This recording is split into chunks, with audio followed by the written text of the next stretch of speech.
रात के 10 बज रहे थे। हर ओर सन्नाटा था, लेकिन रात के इस सन्नाटे में गर्ल्स हॉस्टल से एक लड़की बाहर निकलती है। उसकी सैंडल की खटखट की आवाज से वो सन्नाटा टूटता है। बाहर उसके इंतजार में एक आदमी अपनी बड़ी और लंबी सी कार में बैठा हुआ है। वो उसकी कार के पास जाती है और उसके शीशे पर नॉक करती है। शीशा खुलता है। लड़की अंदर बैठे शख्स से पूछती है, दिवाकर मित्तल? अंदर बैठा आदमी सहमति में अपना सिर हिलाता है। फिर वो लड़की, जिसका नाम शोभा था, वो उसकी गाड़ी में उसकी बगल वाली सीट पर बैठ जाती है। दिवाकर मित्तल उसके चेहरे की ओर मुस्कुराकर देखता है और कहता है, जैसा सुना था वैसे ही हो तुम, बहुत तीखी, लाल मिर्च की तरह। दिवाकर मित्तल के पैर कार के एक्सीलेटर पर जाते हैं और पल भर में कार हवा से बातें करने लगती है। थोड़ी देर बाद वो कार शहर के एक सबसे बड़े 5 स्टार होटल में प्रवेश करती है। दिवाकर मित्तल पार्किंग में अपनी कार लगाता है और होटल के रिसेप्शन पर जाता है और अपनी प्री बुकिंग के बारे में बताता है। दिवाकर अपने रूम की चाबी लेता है और शोभा के साथ उस कमरे में जाता है। दिवाकर दरवाजा बंद करता है और शोभा से पूछता है, कुछ लोगी तुम, पीने या खाने में? आप जो भी मंगा लीजिए। दिवाकर होटल के कमरे में लगे फोन से रिसेप्शन पर कॉल करके अपना ऑर्डर देता है। थोड़ी देर में वेटर ऑर्डर लेकर आ जाता है। वे दोनों खाने के साथ साथ थोड़ा थोड़ा पीते भी हैं और फिर दिवाकर और शोभा एक दूसरे में खो जाते हैं। सुबह जब शोभा की नींद खुलती है तो दिवाकर वहां नहीं होता है। उसके तकिए के नीचे नोटों की गड्डी रखी होती है। वो गड्डी को उठाती है, फिर होटल के बाहर आती है। बाहर आकर वो एक कैब बुक करती है और उसमें बैठकर गर्ल्स हॉस्टल की ओर निकल जाती है। कैब वाला बीच बीच में उसे घूर कर देखता है तो शोभा को गुस्सा आ जाता है। क्या देख रहे हो? क्या देख रहे हो बार बार पीछे मुड़कर? आगे देखकर गाड़ी चलाओ, नहीं तो अभी तेरी कंपनी में फोन करूंगी, फिर सारा घूरना निकल जाएगा। कैब वाला शोभा की बातों से डर गया।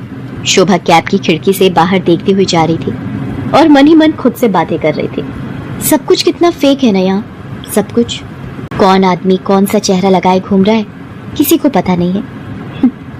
मैं भी तो पिछले कई महीनों से एक नकली चेहरा लगाए घूम रही हूँ। सच कहूँ तो घिन आती है मुझे उस चेहरे से, दम घुटता है मेरा।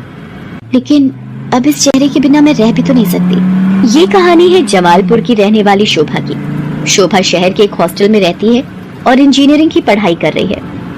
वो 8 महीने पहले ही शहर आई है। शोभा के पिता दीनदयाल उससे बहुत प्यार करते हैं। उसे अब भी याद है जब वो ट्रेन में बैठकर शहर आ रही थी तो। क्या बाबा, आप इस तरह बच्चों की तरह रोएंगे तो मैं शहर कैसे जाऊंगी?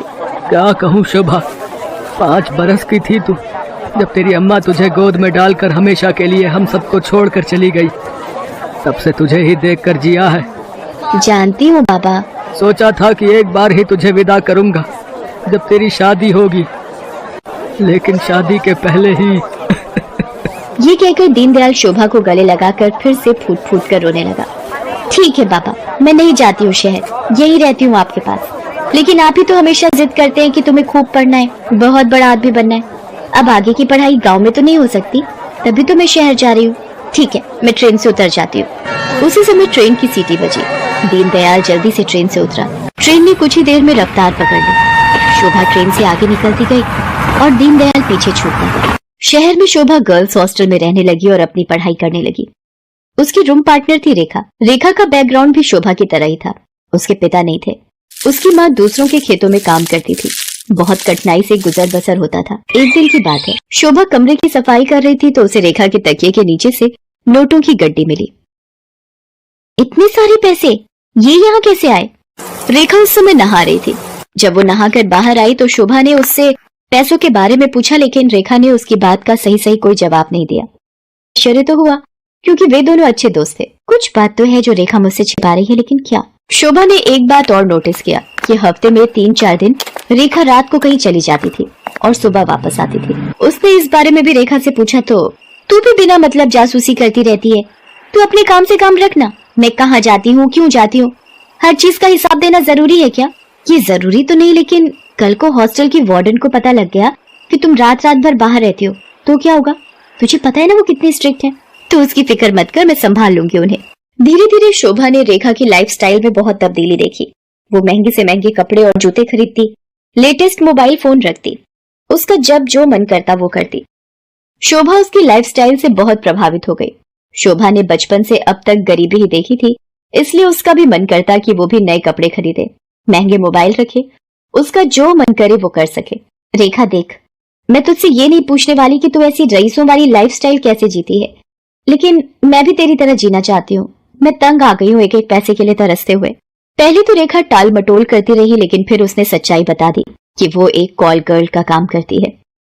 उसकी बातों को सुनकर शोभा शॉक्ड रह गई और उसने कहा कि अगर ये बात वार्डन को पता लग गई तो? तू बड़ी भोली है रे शोभा।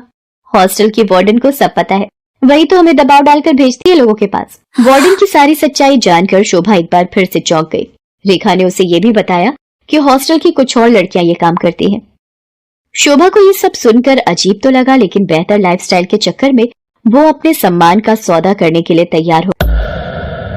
मैं इस गंदे दलदल में फंस गई हूँ।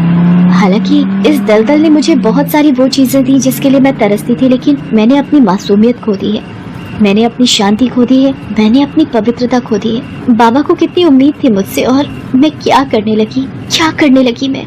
शोभा की आंखें भीग गई थी।